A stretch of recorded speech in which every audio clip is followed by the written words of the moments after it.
Bonjour à tous, bienvenue dans cette 50e vidéo. J'ai changé mon micro puisque l'autre craquait, donc là j'ai mis un micro cravate, j'espère que ça va aller. Bon, j'ai essayé vite fait comme ça a l'air de faire le taf. Donc j'espère que le son de cette vidéo sera cool, vous m'entendrez bien puisqu'elle est relativement importante, du moins elle est attendue. Aujourd'hui on va s'intéresser à tout ce qui est son. Donc le son dans la globalité, c'est-à-dire le son du deux points, hein, faire marcher le son, avoir du son sur les tables, le son des pop packs, et puis également et surtout la gestion du SSF. Donc le SSF qui est, je vais peut-être pas l'appeler Toys, mais appelons-le Toys quand même, qui est le Toys le plus important qu'il nous faut dans un pin cap. C'est la première chose qu'on doit penser à un pin cap.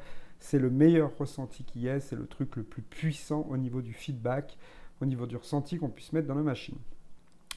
Donc par où commencer? Vous savez déjà tous comment ça se câble, hein? Oui, non, non, oui. Alors j'ai quand même préparé quelques trucs.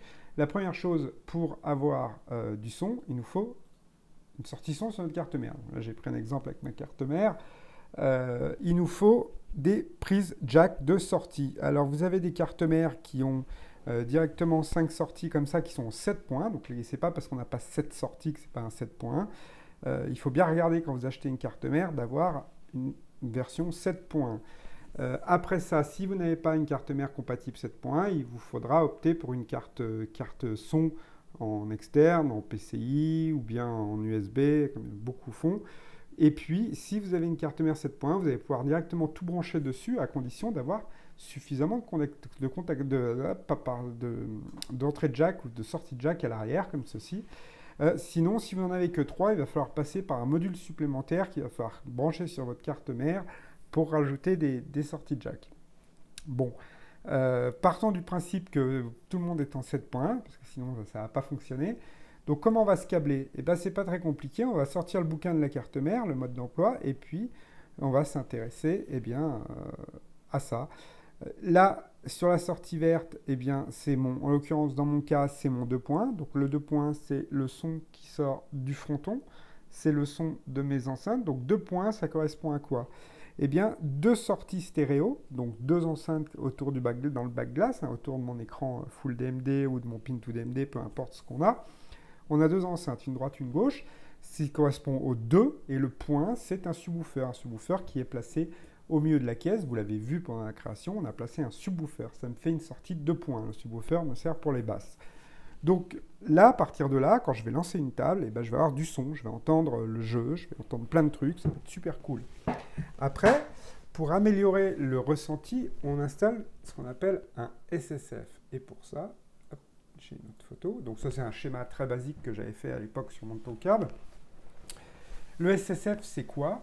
Le SSF, en l'occurrence, dans sa version 2, et je ne vais parler que de la version 2, c'est deux amplis 2 points, qui vont fonctionner comme on vient de l'expliquer pour le back glass, avec 2 exciteurs large bande, donc 2 devant, 2 derrière, un de chaque côté, enfin 2 de chaque côté du coup, et puis un bass shaker qui va reproduire les basses, un devant et un derrière. Comment ça va se brancher ça? Eh bien, c'est pas très compliqué. On va reprendre ma carte mère. En l'occurrence, moi, mon back glass, donc les enceintes du 2 points, du son de base, ça va se brancher sur la sortie verte ici. J'ai branché mon jack ici. Mon jack va repartir sur mon ampli et mon ampli va diviser les 2 enceintes stéréo et une autre sortie pour le subwoofer. Ensuite, pour mes enceintes SSF avant, les 2, donc le kit, j'arrive pas à basculer. Voilà. Le kit, ici, avant, il va être branché, lui, sur ma sortie rear, donc la sortie arrière de ma carte mère. Même si c'est devant, c'est pas grave. C'est comme ça que ça se câble. Donc, du coup, avec un ampli 2 points, un ampli qui va être branché, donc ma sortie stéréo gauche sur l'enceinte gauche, ma sortie stéréo droite sur l'enceinte droite, donc l'exciteur droit, et puis ma sortie subwoofer va aller sur mon BST1 ici. Et pareil, pour la sortie, je reviens dessus, la sortie bleue, en l'occurrence, qui est la sortie side, dans mon cas. La sortie side correspond à mes exciteurs arrière, dans mon cas. Donc, quand je suis face à la log bar, c'est ceux qui sont au fond.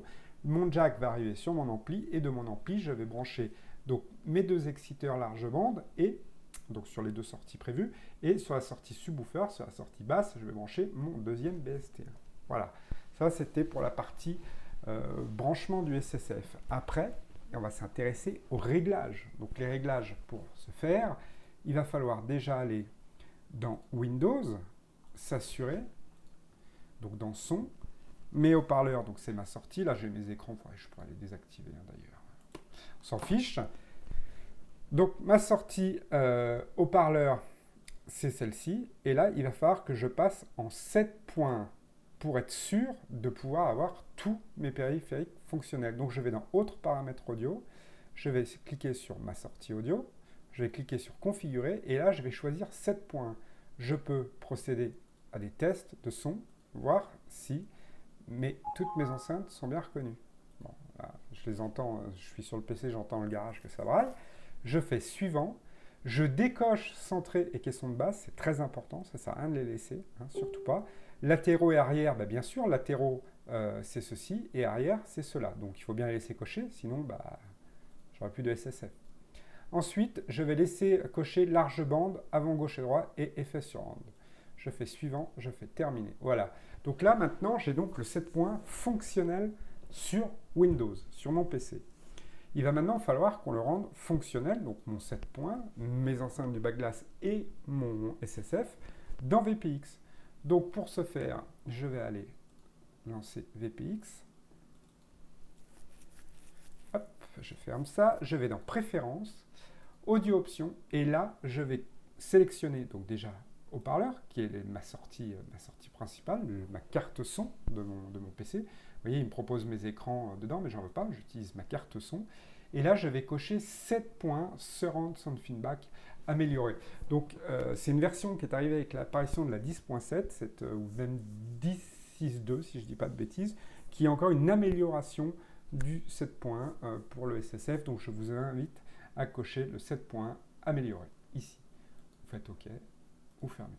Donc là, techniquement, si je lance une table, je vais avoir les sons de la ROM, donc les sons musique qui vont sortir par mon 2 points, par mon backglass, et je vais avoir les sons de la bille, le bruit de roulement de la bille, les batteurs, les bumpers, et tous les bruits en fait de la table qui vont sortir par mon SSF. Et là, c'est déjà génial, ouais, super. Et voilà, là, ça marche. On a fini la configuration du SSF. Après, on peut améliorer tout ça. Donc pour améliorer tout ça, on a fait, et moi j'ai rien inventé, je me suis simplement servi d'utiliser des fichiers qui ont été mis à disposition par les créateurs de toutes ces améliorations. Je les ai intégrés dans le FootCab, donc on va les installer. Pour améliorer le son, on va utiliser Equalizer Apo. Equalizer Apo, je vous invite à lire ce que c'est sur Internet. C'est un espèce d'ampli qui regroupe la carte mère et qui va proposer, la carte son, pardon, qui a proposé plein d'améliorations. Peut-être que je ne l'écris pas très bien, mais en tout cas, voilà, ça fonctionne tip-top. Là, il est en train de s'installer. Vous voyez, on voit l'installation d'Equalizer Apo, donc on le laisse tourner. Il me propose, je change d'écran, puisque sinon vous n'allez pas voir. Pendant l'installation, il me propose de l'installer sur une de mes cartes son. Donc oui, je lui dis, je veux l'installer là-dessus. Donc oui, OK. Alors, il me dit déjà installé. Je l'avais déjà installé pour faire des tests, mais je lui dis oui, je veux l'installer là-dessus. OK, close, c'est bon. Et là, il continue l'installation. Il va mettre tous des plugins qui ne sont pas forcément utiles pour le SSF V2, mais qui peuvent l'être pour le V1. Mais on les laisse s'installer. Puisque le FootCab ne différencie pas V1 ou V2, on installe tout ce qu'il faut, qui peut le plus, peut le moins. Donc on le laisse tranquillement s'installer. Allez, mon grand, vas-y. C'est un petit peu long parce qu'il y a pas mal de fichiers à copier. Il va nous proposer de rebooter à la fin de l'installation, ou pas, puisqu'il dans mon cas, il était déjà installé. Donc peut-être qu'il ne va pas nous demander, mais si vous le propose, en tout cas, vous redémarrez pour valider l'installation d'Equalizer Apo. Et puis on va regarder comment ça marche, Equalizer Apo. Donc voilà, il a maintenant terminé l'installation d'Equalizer Apo. Donc ce qu'on va faire, c'est qu'on va aller regarder à quoi ça ressemble. On n'a pour l'instant plus besoin du FootCab. On va aller hop dans Application, Equalizer Apo, et on va aller dans l'éditeur. Donc Equalizer Apo, voilà, il est là. il se présente comme un module d'amplification, d'ajustement, je ne sais pas trop comment le décrire, l'ajustement des courbes, voilà, on peut faire des presets, etc., etc. Là, par défaut, il n'y a pas grand-chose. Vous voyez, il n'y a pas grand-chose. Donc, la seule chose qu'il faut s'assurer, c'est de choisir nos haut-parleurs par défaut. Et ici, en 7.1 Surround. Voilà. Tac. C'est ce qu'on doit choisir. From device 7.1 Surround. Nickel. Là, je vais le fermer. Je vais le fermer. Et dans le full cab, vous avez des fichiers de configuration donc, qui ont été faits, en l'occurrence, par le créateur de SumPCSF, donc des fichiers qui sont un petit peu élaborés, et puis qui vont nous permettre de faire des améliorations. Je vous remontre.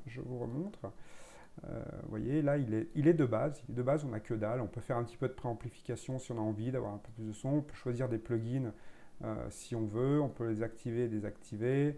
Vous voyez, vous pouvez choisir des presets, ici, tac, tac, tac. Voilà, il y a plein de choses que vous pouvez choisir, des courbes différentes. Pour améliorer le son, il faut faire plein d'essais. Mais en l'occurrence, comme nous a mis à disposition des fichiers qui vont déjà bien, on va s'en servir. Je les ai intégrés dans le full cap. Si vous avez un CSF-V1, vous cliquez sur ici, CSF-V1. Et si vous avez un V2, vous cliquez là. Bam! Et là, il va nous copier un fichier de configuration. Je vais le relancer, le fermer, le copier et le relancer de façon à ce qu'il nous prenne en compte notre fichier. Pop, voilà. Et vous vous rendez compte que là, on a plein de trucs en plus. On a vraiment plein de choses. On a nos sorties 7 points qui sont ici, donc avec le parleur central, avec... voilà. Alors, ne me demandez pas comment ça fonctionne. Me demandez pas, je ne sais pas du tout. Honnêtement, c'est pas moi qui l'ai fait. On me l'a filé, je l'ai intégré dans le full cab avec la permission du créateur, hein, bien sûr. Ça marche plutôt même très très bien. Après, pour ceux qui sachent, pour ceux qui savent, vous pouvez faire des modifications, modifier les sorties. Là, j'ai l'impression que tout va sur une seule sortie avec plus de gains d'un côté et d'autre. Je ne sais pas. Je ne suis pas assez au point pour vous dire. Tout ce que je sais, c'est qu'en tout cas, chez moi, ça fait le taf. Ça marche vraiment bien. Vous pouvez toujours changer un petit peu low pass, high pass, la fréquence, etc., etc. Les sorties, les mettre autrement. S'il y a des gens dans le groupe qui vont regarder cette vidéo puis qui eux ont qui sont forts dans le son, dans la gestion du son et qui ont trouvé des super configs, n'hésitez pas à les partager. Franchement, n'hésitez pas à les partager, ça fera plaisir à tout le monde. Mais en tout cas, déjà dans mon cas, avec ça marche bien, ça marchait très très bien sur le Guardian. S'il n'y a aucune raison que ça ne marche pas mieux, ou moins, en tout cas pareil sur le nouveau. Donc vous voyez, on a plein d'entrées. On a ici, on peut inclure des fichiers pour SumPCSF et pour Pinball. On va y venir après. Donc là, à partir de là, on a déjà un SSF qui est fonctionnel et qui est vraiment très bon. Voilà, là, c'est censé marcher nickel. Vous allez lancer une table, vous allez dire waouh, ça marche nickel. Une chose à penser, c'est d'avoir le son. Si je vais dans son, le son Windows quasiment à fond, puisqu'après on va faire des réglages autrement. Donc vous voyez, moi, mon volume Windows, je le colle à fond. Je le colle à fond, tout simplement. Et après, vous allez dire, ouais, c'est trop fort à fond. Oui, c'est trop fort. Une chose également à penser, c'est vos amplis. Si vous avez comme moi des amplis avec 5 réglages dessus, et bien là, il faut y aller manuellement. Hein, mettre le son, alors pas à fond sur les amplis, les mettre peut-être à 70%, 80%. Et puis faire les réglages si vous avez des aigus, des basses, vous avez des réglages séparés pour le subwoofer, c'est à l'oreille. Hein, je ne peux pas vous dire mieux, c'est vraiment à l'oreille. Il faut faire vos réglages vous-même pour le son, ce qui vous semble le mieux, le plus cohérent. Moi, je vous explique la partie logicielle. Après, physiquement sur les amplis, c'est à vous de jouer. Voilà. Donc là, on a un SSF qui est super fonctionnel, qui est nickel, qui marche à merveille, super. Voilà. Merci Ludo pour ça. C'est cool. Non, on va pas s'arrêter là. Maintenant, on va s'intéresser à la gestion du son. Comment je vais gérer avec mon PinCab le son, parce que vous avez des tables qui ont le son plus fort, vous avez des tables qui ont le son moins fort, vous avez le menu pin-up qui va gueuler, tandis que dans la table, vous n'entendez rien. Putain, c'est super chiant de jouer avec la molette de volume ou les boutons de volume que vous avez mis sous le câble. Oh la merde, c'est chiant. Et comment on pourrait faire pour gérer individuellement au cas par cas, gérer le night mode, que ce soit moins fort la nuit, que ce soit plus fort le jour, que ma table là, elle soit équilibrée, etc. Comment on va faire? Et bien pour ça, on va installer Pinvol. Pinvol, il est là, il est dans le full cab. Je clique dessus, ça prend 3 secondes et il est installé. Si je retourne dans mon C, il s'installe à la racine de C, je vois Pinvol. Ouais, cool, putain, j'ai un exe Pinvol. Je double-clique dessus, il va me créer des fichiers de config. Waouh, magnifique. Waouh. Global keys, table keys, SSF keys. Putain, je peux tout gérer. Putain, c'est trop bon. C'est trop bon. Allez, je vous explique comment ça marche. Donc, quand on lance Pinvol, pour la première fois, il va nous créer deux fichiers. Un fichier log, comme son nom l'indique, ça fait les logs, et puis un fichier pinvoltable.ini. Et en fait, dans ce fichier, c'est là qu'il va répertorier. Dès que vous allez lancer une table, il va automatiquement créer une entrée. Je vais vous montrer, on va essayer de lancer une table, juste pour voir, comme ça. Tac, on va aller dans table. Vous allez comprendre. Il y a beaucoup de choses à dire, c'est un petit peu compliqué en fait d'expliquer parce que ça part un peu dans tous les sens, mais on va essayer de faire au mieux, d'essayer d'être le plus clair possible. Je ne suis pas le meilleur formateur possible, loin de là, mais j'essaie de vous partager au moins ce que je connais. Donc, quand on va lancer une table, il va nous créer une entrée. Pour chaque table, même Pinup est une entrée considérée comme une table. Donc là, il m'a lancé une table, voilà, j'ai mon DND, super, merci, hop, donc je vais la fermer. Ça c'est mon VPX, tac. Je vais basculer, je vais fermer. Mince, j'ai fait F1. Boulet, échappe, keep to editor, voilà. Je reviens sur mon troisième écran où on voit quelque chose. Hop.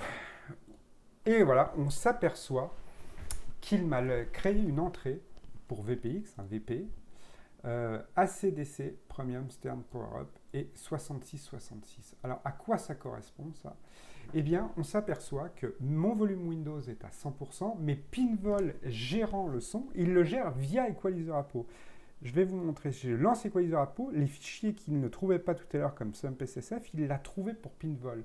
Quand on a installé Pinvol, il nous a automatiquement créé une entrée pinvol ssf.txt qu'on retrouve dans le répertoire d'Equalizer Apo, donc qui est ici. Je l'ai resélectionné, je vais aller l'ouvrir. Ne bougez pas, on va l'ouvrir depuis ici, ça sera plus simple. C'est pour que vous vous rendiez compte de ce que c'est. Des fois, en voyant, c'est plus simple. Donc, il m'a créé ce fichier Pinvol, et puis il m'a dit, voilà, tes sorties sont gérées comme ça. Je sais pas, je vous dis, je ne suis pas assez pointu pour savoir à quoi ça correspond. Mais il faut comprendre que Pinvol se base, Equalizer Apo va se baser sur le fichier pinvol txt, donc sur Pinvol. C'est-à-dire que ça va gérer le son. Donc, à chaque nouvelle table que tu vas lancer, il va lancer la table à 66% du volume global de Windows. Donc, Windows, on le laisse à 100.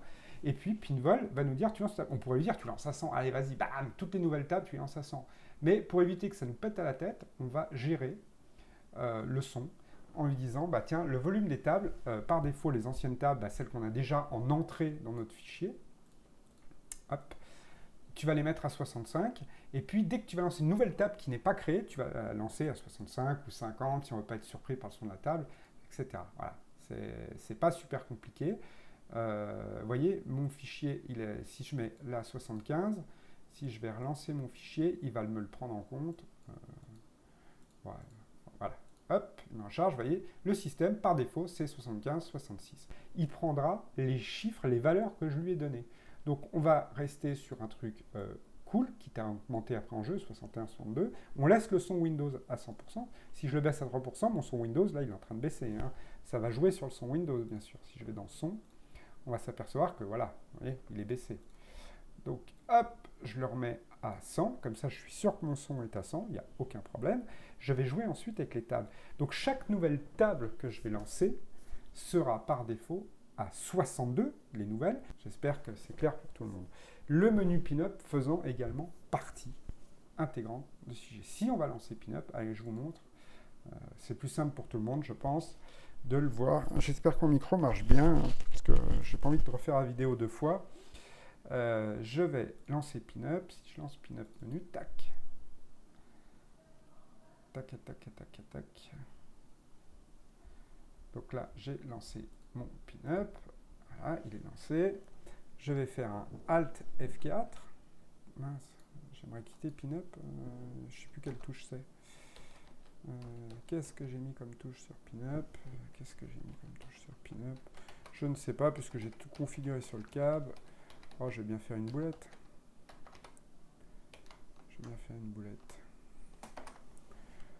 Voilà. Oui, je veux recharger mon fichier tab.ini. Je vais là-dessus. Et vous voyez, il m'a créé une entrée Pinup. C'est-à-dire que si on se dit, ouais, Pinup, quand je lance, c'est beaucoup trop fort, eh bien, je vais utiliser mes boutons qu'on va configurer après, on va le voir après, pour dire, je baisse le son, tout simplement, de pin-up. Ou je peux le faire manuellement, je dis, tiens, pin-up, voilà, tu mets à 50, hein, gars, je ne vais pas t'entendre plus fort. Et du coup, je vais ajuster le son de mon pin-up comme si j'ajustais une table. J'espère que vous avez compris, hein, c'est pas hyper compliqué, il faut faire des essais pour vous rendre compte. Maintenant, pour simplifier tout ça, alors on pourrait également jouer sur le gain du backglass, donc le 2 points, le son du 2 points, le son des exciteurs arrière et le son des exciteurs avant. Voilà. Donc là, il va me recharger. Mince. Il va me recharger mon fichier en fonction des entrées que je vais lui dire. Par défaut, je vais laisser à 0 parce que ça me convient pour l'instant comme ceci. Hop, il m'a rechargé. Vous voyez, j'ai de la préamplification. Tout simplement. Je vais basculer sur le câble 30 secondes pour passer en night mode pour vous montrer ce qui se passe dans Pinball en night mode. Donc là, j'ai été activer le night mode sur le câble. Donc on voit que j'ai le petit logo night mode qui est dessus. On s'aperçoit qu'il m'a passé le global volume à 50%. Si je vais voir dans Windows, du coup, je vais être à 50% de 62%, puisque par défaut, mon son est à 62% de la valeur maximum. Donc 62% de 50, je dois être à 30 et quelques. Donc si je vais dans Windows, je vais voir mon son, il va voir, je suis à 31. Voilà, je suis à 50% de 62%, donc il passe le volume Windows à 31. Vous voyez un petit peu, si j'augmente là, il passe à 62% de 100, donc 62. Et si là j'augmente, là j'ai le son Windows à fond. Est-ce que vous arrivez à comprendre cette relation qui se fait entre le global volume de Windows et la table volume? C'est-à-dire que le son qu'on veut avoir et le système Windows.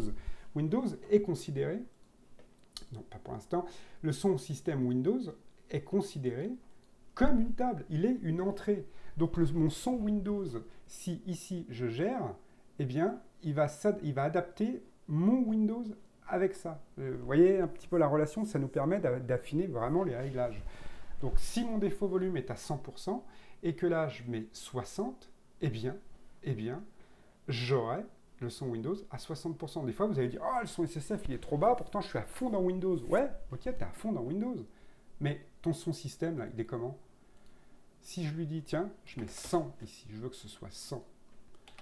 Au moins, là, je suis sûr d'une chose, c'est que mon son Windows, quand il est à 100% dans Global Volume, est à 100% ici.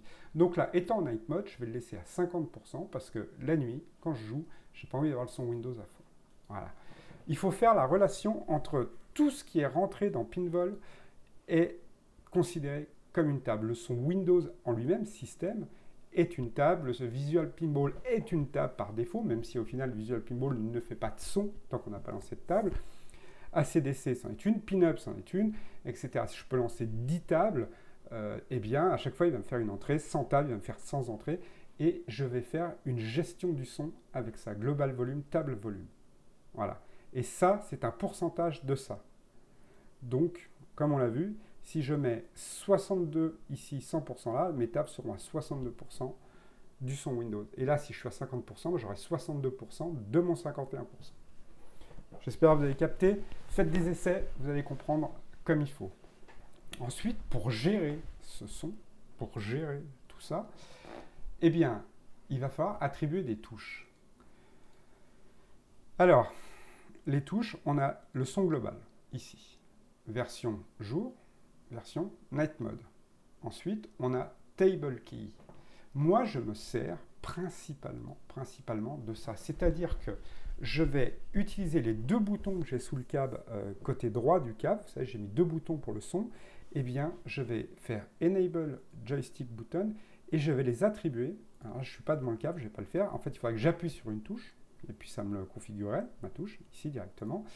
Et comme ça, quand j'arrive dans une table ou quand je suis dans le menu de pin-up ou dans une table, eh bien, je peux utiliser le son, mes deux boutons qui sont dessous pour baisser ce curseur-là. Comme ça, je ne touche pas au global volume. Je pourrais ici attribuer des touches pour ça, mais je ne le fais pas. Je laisse par défaut toujours à 100%, sauf en night mode où je verrai en fonction de voilà, comment c'est. Vous réglez une fois pour toutes. Et ensuite, je vais me servir de table keys, uniquement avec mes deux boutons de dessous, pour dire, tiens, cette table est trop forte, ben, je vais la baisser. je vais la baisser. Et il faudra le faire 2 fois. Il faudra le faire une fois en night mode et une fois en volume normal. Et puis comme ça, vous pouvez ajuster, vous vous sentez bien, vous dites, ah, là c'est pas mal, là c'est bien, etc. etc. Donc j'attribue ces 2 boutons que j'ai dessous le câble pour up and down pour la table. Comme ça, je vais faire un réglage table par table. Ensuite, je ferai du Global Keys et je ferai du SSF Key. Donc, SSF Key, c'est pour chaque table, on va pouvoir régler le gain du backglass, le gain des exciteurs arrière et le gain des exciteurs avant. On pourrait attribuer des touches à ça avec un Shift. On pourrait utiliser la touche Shift comme on a fait pour sortir des tables, comme on a fait dans Pin-Up. On l'a vu dans la configuration Pinscape. On pourrait utiliser les touches Shift, Shift Mania, Shift Flipper, Shift ci, Shift ça, pour aussi régler tout en Shift ces boutons. Ça, je vous laisserai faire. Moi, je vais me servir du Stream Deck. Pour ça, on fera une prochaine vidéo plus tard pour que le Stream Deck me servira de gérer tous ces sons. Mais je tiens quand même à avoir 2 boutons accessibles sans ouvrir la porte en dessous pour régler le volume table par table. Comme ça, si j'en suis une table qui est super forte, tac, je peux tout de suite la réduire ou l'augmenter si elle n'est pas assez forte. Voilà, j'y tiens. J'espère que vous avez compris comment ça marchait. Donc, comme moi, mes boutons sont en mode joystick, je clique Enable Joystick Button. Et ici, vous avez un overlay que vous pouvez modifier. Hop. Vous voyez, c'est un overlay. Vous pouvez le mettre dans le sens que vous voulez. Vous pouvez changer les couleurs du truc. Là, il me dit que je suis en night mode, c'est-à-dire que, je vais repasser sur l'écran là, mon overlay, eh bien, à chaque fois que je vais lancer une table ou que je vais appuyer sur les boutons pour faire des modifications, mes 2 boutons là dans table, eh bien, il va s'afficher et je saurai où j'en suis. Il va s'afficher quand je vais activer le night mode et il va s'afficher et il me dit j'ai une barre de volume par rapport à ma table, par rapport à ce curseur là, tout simplement. Ouais, c'est un peu, il y a beaucoup de choses. Il y a beaucoup de choses à voir. C'est un peu compliqué. Je suis parti, je ne vais pas dire dans tous les sens. J'espère que ce sera plus clair pour vous. C'est pas évident. Non, je ne vais pas enregistrer. Tant pis, je vais tout refaire. De toute façon, là, c'était pour vous montrer, pour vous expliquer comment fonctionne Pinvol. Il faut vraiment faire des essais, faire des essais, faire des essais. Select Audio Device, normalement, par défaut, on a bien la bonne... voilà, si vous avez un souci, vérifiez ici que ce soit bien coché là. Hein, je ne veux pas le désactiver. Moi, je mets ici Table Key avec les 2 boutons dessous qui sont faciles. Et puis, pour tout ce qui est pour affiner complet le gain du SSF et tout ce genre de choses, je le ferai avec le Stream Deck. Mais vous pouvez attribuer des touches là-dessus. Si vous n'avez pas ces touches, servez-vous du Shift, servez-vous de la carte Brain. Voilà, servez-vous des boutons que vous avez. Ça, vous avez compris dans les autres vidéos comment ça fonctionne. Voilà. C'était Pinvol, qui est un gros morceau, mais faites des essais. J'espère que j'ai quand même été assez... voilà, vous avez réussi à me comprendre, assez clair, même si ça part un petit peu dans tous les sens. Regardez la vidéo, faites des essais, faites des essais, faites des essais. Voilà pour Pinvol. Donc, on a vu que Pinvol se servait d'Equalizer Apo, ou du moins Equalizer Apo se sert de Pinvol pour gérer tout ça. Maintenant, on a SumpSSF. Donc, SumpSSF, comment ça fonctionne? Eh bien, SumpSSF, c'est pour améliorer. C'est pour améliorer le son, pour encore gérer plus loin, parce que vous allez avoir des tables. On clique sur SumpSSF là pour l'installer, donc full câble. Vous savez que vous avez des tables qui ont SSF qui est bien, d'autres tables qui ont SSF qui n'est pas bien, ça manque de basse. Sans parler du volume, on a vu la gestion du volume, la gestion voilà, du sonore avec Pinvol. Maintenant, on va voir l'amélioration du SSF. Et pour ça, on installe SumpSSF. Donc SumpSSF, il s'est installé ici. Hop, je lance. Il me dit de télécharger une fonctionnalité. Je le fais. Voilà, vas-y. Il l'installe. Donc ça, c'est au premier lancement. Il est obligé d'installer un VC Edit. Normalement, je l'avais ajouté dans le full câble, mais visiblement, il ne s'installe pas. Il va falloir que je corrige ça. C'est pas grave. Vous le faites comme je le fais là. Ça marche très bien. Ça, si ça ne marche pas, c'est que vous avez désactivé les mises à jour. Les mises à jour, vous pouvez réactiver avec le full câble en disant réactiver les mises à jour ici. Voilà, ok. Il est en train de me télécharger les fichiers. On le laisse bosser. Je vais tirer une barre sur ma clope. Boum. Est-ce qu'il m'a lancé mon SumpSSF? Non, on va le relancer. Voilà, je vais vous le mettre sur le 3e écran qui est visible. Ça sera plus simple. En 1080. Donc si maintenant je recharge mon Equalizer Apo, il va me prendre, il a dû me créer un fichier donc pour SumpSSF de la même façon. Ah, vous voyez, SumpSF, il ne me dit plus qu'il me trouve le fichier. Si je vais voir, dans le répertoire config d'Equalizer Apo, j'ai bien un sumpsf.txt. On va aller voir à quoi il correspond après. Donc SumpSF, là, je l'éteins, par défaut, il est allumé. Donc il est allumé, et chose que je peux faire, c'est donner plus de gains à mon SSF, lui donner blend, effect, delay. Il ne faut pas hésiter à faire des essais, faire des essais, faire des essais. Donc je peux gérer mon SSF arrière, mon SSF de côté. Donc le rear, c'est ceux qui sont devant, et les sides, c'est ceux qui sont derrière. Je peux lui donner du boost, voilà. Et je vous invite à lancer une table et à jouer avec les curseurs de façon à vous rendre compte que ça fait énormément d'effets. Énormément, ça change énormément. Ça va vraiment améliorer votre SSF à donf. Vous allez vous dire, ah ouais, putain, je peux donner plus de basses, là je peux donner plus d'aigus, là je peux donner plus d'effets. Et vraiment, il faut faire un test. Vous faites un alt tab pour basculer entre SumpSSF et puis la table, et vous jouez avec les curseurs. Par défaut, il y a 4 presets. Voilà. Vous pouvez très bien en créer un. Vous dites, ah, moi je vais en créer un, tiens, je vais me baser sur celui-là. Je vais dire, mon preset, c'est Ludo. Voilà, super, hop, tac. Ah, je veux que ce soit comme ça, je veux que ce soit comme ça, je veux que ce soit comme ça. Voilà, bam. Et par défaut, celui-là, dès que vous allez lancer un truc, et ce sera ça. Mais on peut aller plus loin. On peut aller plus loin. Parce que le créateur a fait un truc de fou. On peut régler par table directement.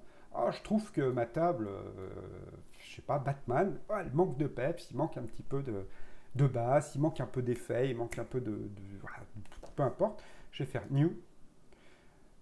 Je vais soit en prendre un par défaut, soit aucun. Je vais aller chercher ma table directement. Table. Je vais dire, tiens, ma Batman, hop, create. Et je vais dire, ma Batman, je veux ici ça, ça, ça. Il faut faire des essais. Hein. Je ne peux pas vous dire quoi mettre. Hein. Ça dépend du SSF, ça dépend de tout. Il faut vraiment, voilà. C'est chacun son oreille, chacun sa configuration, chacun son installation, chacun son kit SSF, etc. Et je vais dire, ah, je me faut un peu de boost, tiens, je vais mettre du boost. Et du coup, ça m'a créé une entrée. Alors, ça m'a créé une entrée. Je pense que l'entrée, elle doit être dans... non, justement. Ah, peut-être là, je vais vérifier, je ne me rappelle plus exactement, ça fait longtemps que touché. Alors, ça, c'est mes presets par défaut, les chemins pour VPX stable, etc. Donc, non, c'est pas ça. Alors, ça doit être dans SumpSSF, dans Equalizer Apo, pardon, config, et SumpSSF. Là, en fait, là, il m'a chargé mes librairies, voilà. Et mes presets, c'était bien où je pensais, c'était bien ici. Vous voyez, Ludo, défaut, Ludo, Batman. Il m'a dit, Batman, le gain, il est à -1. Le deuxième truc, je ne sais pas à quoi ça correspond. Le blend, il est, vous voyez, à 4. Voilà. Et pour chaque table, je peux faire ça. Ça prend un temps fou. Ça prend un temps fou, on est d'accord. Mais voilà, ça, c'est l'avantage, c'est qu'entre Equalizer Apo, où vous pouvez régler 50 000 trucs là-dedans, et ah tiens, je veux un peu plus d'aigu là, machin et tout. Vous pouvez régler là. Avec Pinvol, vous pouvez ajuster le volume. Et là, avec SumpSSF, vous pouvez tout gérer. Ma pizza time, je vais tout à fond. Et essayez, vous verrez, c'est flagrant.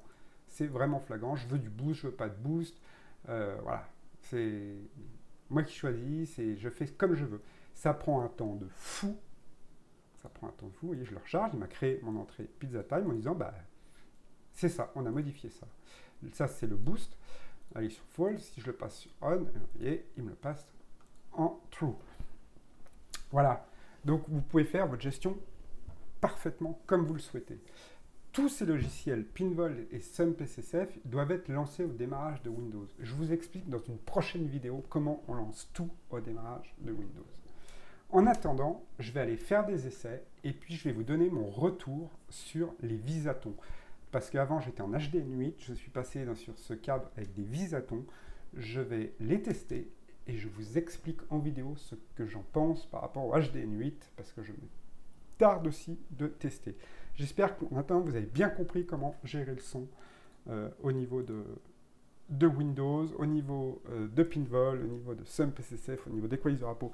Je ne peux pas aller plus loin dans les détails, c'est compliqué, il faut vraiment tester, tester, tester et tester encore et encore. Allez, moi de mon côté, je vais tester et je vous donne mon point de vue en vidéo. Voilà, fin de la vidéo, son, gestion du volume, gestion des sons, gestion des logiciels qui nous servent à gérer le son. Donc j'ai fait des tests principalement sur les tables que je connaissais. Alors, pas beaucoup parce que j'ai 5-6 tables, enfin une petite dizaine de tables en fait, principalement sur les tables où j'avais l'habitude de jouer avec des HDN8. Donc bah, la gestion du son se fait super bien. Les Visatons, on m'a demandé les Visatons. Alors je vais être le plus honnête possible. Les Visatons sont au-dessus des HDN8. Pourquoi? Parce qu'il y a une membrane à l'extérieur.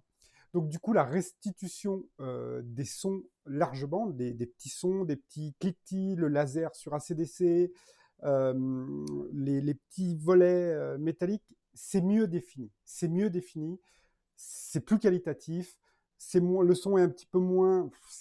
Alors attention, attention, c'est plus qualitatif. Voilà, je vais dire que c'est plus qualitatif. Mais est-ce qu'il faut changer HDMI pour les Visatons? Non. Mais alors, pas du tout. La différence est vraiment petite. Si vous n'avez pas encore fait votre build, si vous avez du budget, parce qu'il ne faut pas oublier que le Visaton, c'est 2,5 fois le prix du HDN8. Si vous avez du budget, si vous voulez passer sur du Visaton, oui, vous allez gagner un peu. Mais la différence est vraiment infime. C'est-à-dire que si vous voulez pas mettre 300 balles dans 4 exciteurs large bande, prenez 4 HDN8, ça vous coûte 110 ou 120 euros et ça fait le taf quasiment pareil. Voilà, ça vaut pas le coup. Mais si vous voulez vraiment aller au bout du truc, vraiment aller à l'excellence, le Visaton est un peu au-dessus. Ça, pour moi, la différence de prix ne justifie pas de passer du HDMI au Visaton. Mais voilà, on me posait la question, donc oui, c'est mieux, on ressent mieux, c'est plus fin. J'ai de la peine à décrire ça, mais c'est plus fin, c'est mieux défini, le son est un petit peu meilleur. Mais voilà, encore une fois, ne craquez pas le budget si vous l'avez pas, ça vaut pas la peine, je pense pas. Mais si vous voulez vraiment du haut de gamme et encore ce petit truc au-dessus, ouais, c'est en basse, c'est top. Et surtout les sons, ouais, super. Vraiment, vraiment, c'est très bien. C'est très qualitatif. On peut pas dire le contraire. On peut pas dire que ça va pas. C'est vraiment hyper qualitatif. C'est une qualité au-dessus. Mais voilà, le prix fait que le choix en fonction du prix. Voilà, c'était donc la fin de cette vidéo. C'était un peu une vidéo brouillon parce que même moi, je me perds un petit peu. J'ai pas toujours les réflexes. Ça fait un petit moment que j'avais pas utilisé Pinvol, SUMPCCF, Equalizer à peau. Mais vous avez vu toutes les possibilités qu'on a, tout ce qu'on peut gérer de façon à avoir un son uniforme partout, un son de qualité, et puis augmenter table par table. Quand j'ai lancé Totan en premier, donc la Tale of the Arabian Night. En premier, j'avais l'habitude d'un bruit métallique au niveau des batteurs, et là j'avais un bruit très sourd parce qu'en fait quand j'ai joué avec SUMPCCF, j'ai foutu des trucs à fond et tout, et du coup c'était limite trop. Le truc, je foutais 2 coups de flipper, je croyais que le machin est tombé, là ça allait me décoller la déco tellement ça tapait au niveau des basses. Voilà, donc pour vous dire que vous pouvez tout régler, j'espère que vous aurez quand même compris le fond de ce que je voulais vous montrer aujourd'hui, de ce que je voulais vous apprendre aujourd'hui. Je vous remercie d'avoir regardé cette vidéo, je vous dis à bientôt, j'ai mon petit gilet, j'ai 40 cm de neige dehors, ça pèle sa mère grave. Voilà, mon petit gilet. À bientôt, abonnez-vous à la chaîne, merci encore à tous pour les 1000 abonnés, franchement ça me fait super plaisir, bravo, bravo, merci. Et puis on se retrouve bientôt pour une prochaine vidéo, je vais expliquer le topper, je vais expliquer le backglass, il faut que je fasse la vitre du backglass, elle est en place là, mais du coup je dois mettre de l'oracal pour masquer ce qui doit être masqué en noir, voilà. Allez, à bientôt.